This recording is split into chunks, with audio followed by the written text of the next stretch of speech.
Assalamualaikum warahmatullahi wabarakatuh. Anak-anakku kelas 6 yang Pak Guru sayangi. Alhamdulillah pada hari ini kita bisa berjumpa kembali dalam keadaan sehat walafiat. Walaupun melalui online ya. Mudah-mudahan apa yang kita pelajari pada hari ini, pelajaran akidah akhlak kelas 6, menjadi ilmu yang nafi' dan barokah. Amin ya rabbal alamin. Oleh karena itu mari kita mulai dengan ucapan bismillahirrahmanirrahim. Adapun tujuan pembelajaran yang kita harapkan pada pertemuan kali ini, yaitu Pak Guru berharap ya, agar kalian dapat memahami dan menjelaskan pengertian dari qada dan qadar. Apa sih qada dan qadar itu? Apa perbedaan antara qada dan qadar? Apa contohnya qada dan qadar? Nah, itu yang Pak Guru harapkan. Insya Allah dengan kita belajar pada hari ini, kita akan lebih memahami, lebih meyakini tentang bagaimana kita harus beriman kepada qada dan qadar Allah.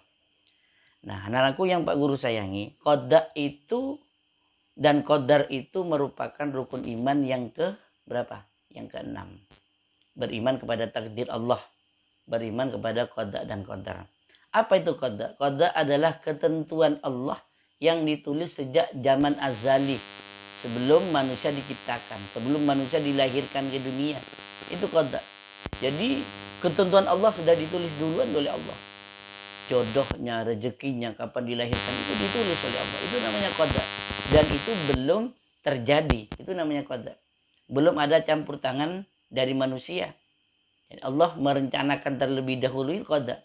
Bahasanya kalau lebih gampangnya seperti sutradara nulis sketsa. Bagaimana film itu atau drama itu ditulis. Itu belum terjadi, hanya sketsa, hanya rancangan. Itu namanya qadar.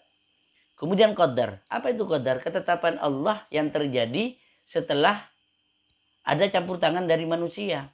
Misalnya Allah menuliskan qada, saya akan pergi ke madrasah tanggal sekian-sekian.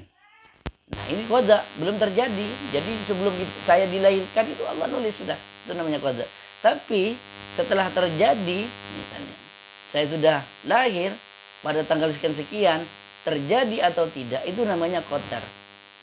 Contoh gampangnya, misalnya pada hari Jumat saya akan kecelakaan. Tulis, itu qadar. Itu belum saya dilahirkan, ditulis duluan. Tapi setelah saya dilahirkan pas pada hari Jumat itu saya lahir. Kemudian kalau terjadi, itu namanya takdir sudah. Atau disebut dengan qadar.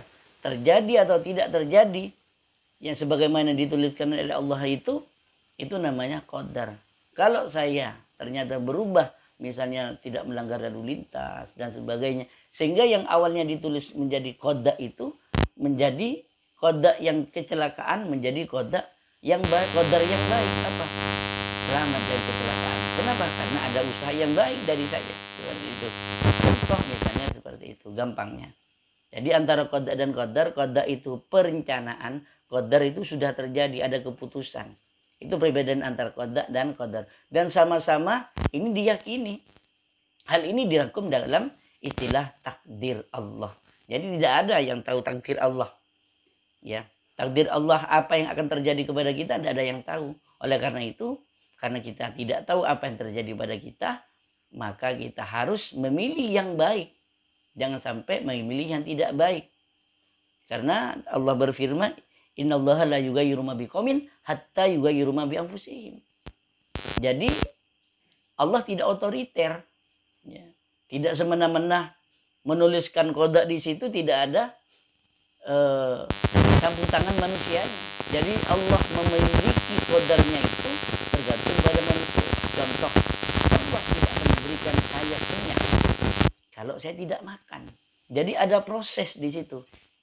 Menjadi kenyang ada proses. Dari apa prosesnya? Dari proses makan itulah sehingga kita bisa menjadi kenyang. Jadi Allah tidak akan membuat kita kenyang kalau kita tidak makan.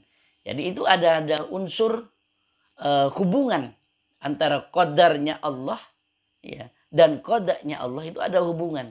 Karena kita tidak ada yang tahu kapan terjadi kejelekan kepada kita, apakah kita kecelakaan atau kita selamat, semua tidak akan tahu seperti apa yang kita lakukan, apa yang terjadi kepada kita. Maka kita punya kewajiban untuk selalu berikhtiar, selalu berdoa dan berusaha yang baik. Ya. Nah, anak-anakku kelas 6 yang Pak Guru sayangi, apa sih hikmah? Ya. Perlunya kita beriman kepada qada dan qadar. Yang pertama, maka kita akan sabar ketika terjadi sesuatu pada kita. Misalnya kita kecelakaan, maka kita akan sabar. Innalillahi wa inna ilaihi rajiun. Kembali kepada Allah. Apapun yang terjadi kepada kita, baik yang terjadi kepada kita, hal yang tidak diinginkan atau yang kita inginkan, semua kembalikan kepada Allah. Itu dimaksud dengan hikmah. Ya, kita percaya kepada qada dan qadar Allah sehingga ketika terjadi sesuatu kepada kita, baik yang terjadi itu baik kebenaran, kesenangan yang kita sukai atau tidak kita sukai, maka itu harus kita terima dengan baik. Ketika terjadi kecelakaan, maka kita harus sabar. Ketika kita mendapatkan nikmat Allah, maka kita harus bersyukur. Maka sabar dan bersyukur itu akan dimiliki oleh orang yang beriman kepada Allah, yaitu kepada qada dan qadarnya Allah. Kemudian selanjutnya orang yang percaya kepada qada dan qadar, dia akan selalu bersungguh-sungguh ketika berusaha. Ya. Karena la yughayyiru ma biqaumin, Allah tidak akan merubah nasib satu kaum hatta yughayyiru bi anfusihim, kecuali orang itu mau merubahnya sendiri. Artinya Allah memberikan kesempatan kepada kita, kepada manusia untuk berbuat kebaikan agar menjadi baik. Tidak semena-mena. Walaupun kita berbuat baik, kemudian Allah tetap ditulis jelek, terjadi jelek. Tidak. Tergantung kepada kita juga. Coba kalau nggak percaya. Hutan kebakaran, ulah manusia. Iya kan? Seperti longsor, banjir juga karena ulah manusia. Jadi Allah tidak akan memberikan banjir kalau manusia berbuat kebaikan. Allah tidak akan memberikan longsor kalau kita berbuat kebaikan. Longsor dan banjir itu terjadi karena ulah kita. Ya. Oleh karena itu kita sama-sama tidak tahu apa yang terjadi ya kepada kita, maka lakukan yang terbaik. Kalau kita sudah melakukan yang terbaik kemudian tidak sesuai dengan kita harapkan, maka kita harus bersabar. Itulah qada dan qadarnya Allah. Karena Allah itu memiliki rahasia yang luar biasa. Perencanaan manusia tidak ada apa-apanya dibanding keputusan Allah. Karena keputusan Allah pasti yang terbaik bagi kita. Allah memiliki rencana yang lebih cantik, rencana yang lebih hebat. Ya, kalau kita misalnya sakit, berarti Allah punya rencana yang baik di situ. Apa? Mengingatkan kita kepada Allah. Hikmah orang sakit selalu ingat Allah, selalu berzikir kepada Allah. Makanya diberisikan sakit. Bersabarlah ketika kita sakit, insya Allah, maka Allah akan menghapus dosa-dosa yang kita lakukan. Itu hikmahnya.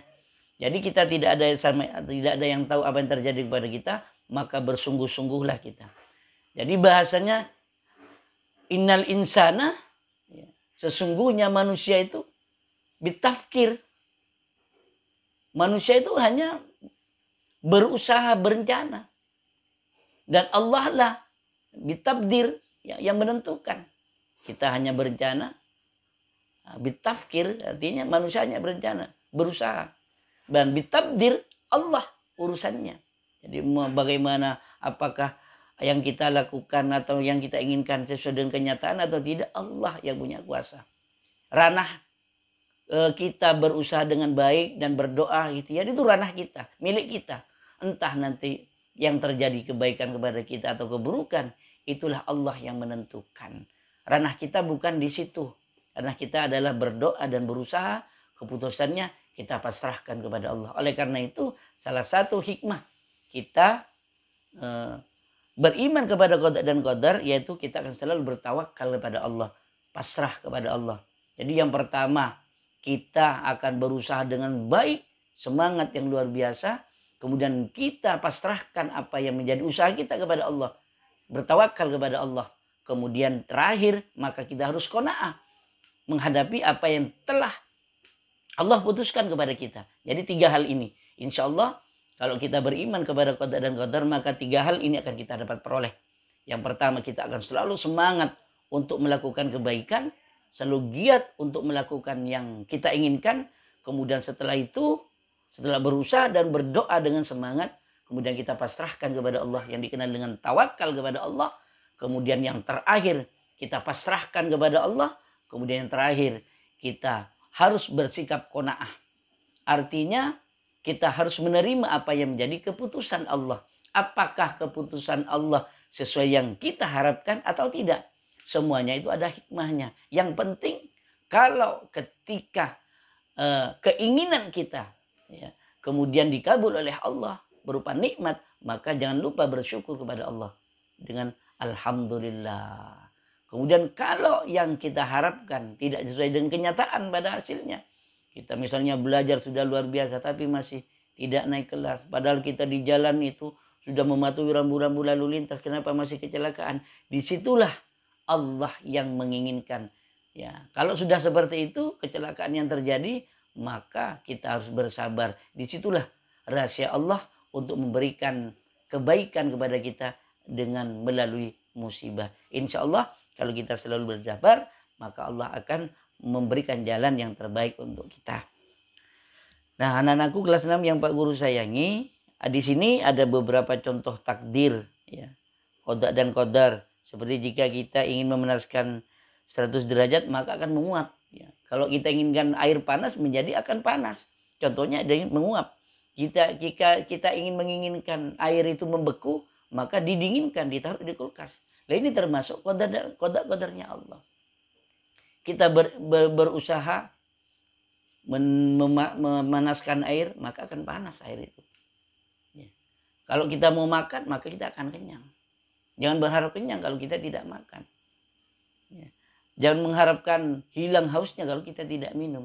Dan inilah yang dimaksud dengan qada dan qadarnya Allah. Seperti matahari, bumi, sesuai dengan porosnya.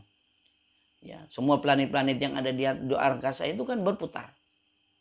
Ya, berputar sesuai dengan porosnya. Tidak ada yang bertabrakan. Itulah takdir Allah Subhanahu wa Ta'ala. Di sini banyak, silakan kalian dibaca juga di buku paketnya atau juga di buku LKS-nya sebagai tambahan materi. Nah, selanjutnya kalian kerjakan di buku LKS-nya ya, bagi yang punya halaman 25, kemudian halaman 27 sampai halaman 30. Kalian kerjakan di rumah. Nanti di japri ke Pak Guru. Dan insya Allah minggu depan kita akan bahas sehingga kalian akan dapat mengetahui di mana letak kekurangan kalian ketika kalian mengerjakan tugas dari Pak Guru. Jadi pertemuan kali ini saya simpulkan bahwa kita harus yakin dengan qada dan qadar Allah. Karena meyakini qada dan qadar Allah merupakan rukun iman yang keenam. Bagaimana meyakini? Yang pertama, kita harus yakin bahwa semua yang terjadi itu datangnya dari Allah. Baik yang terjadi itu yang kita kehendaki atau tidak kita kehendaki, semuanya datangnya dari Allah. Oleh karena itu bersabarlah ketika kita terjadi kepada kita berupa kejelekan atau bisyarri, atau juga ketika kita mendapatkan ujian berupa bil khairi dengan kebaikan, maka bersyukurlah. Nah, ingatlah bahwa semua yang terjadi kepada kita pasti yang terbaik untuk kita. Karena Allah memiliki rahasia yang lebih cantik daripada apa yang kita harapkan. Demikian dari Pak Guru. Allahul muwaffiq ila aqwamit thoriq. Wassalamualaikum warahmatullahi wabarakatuh.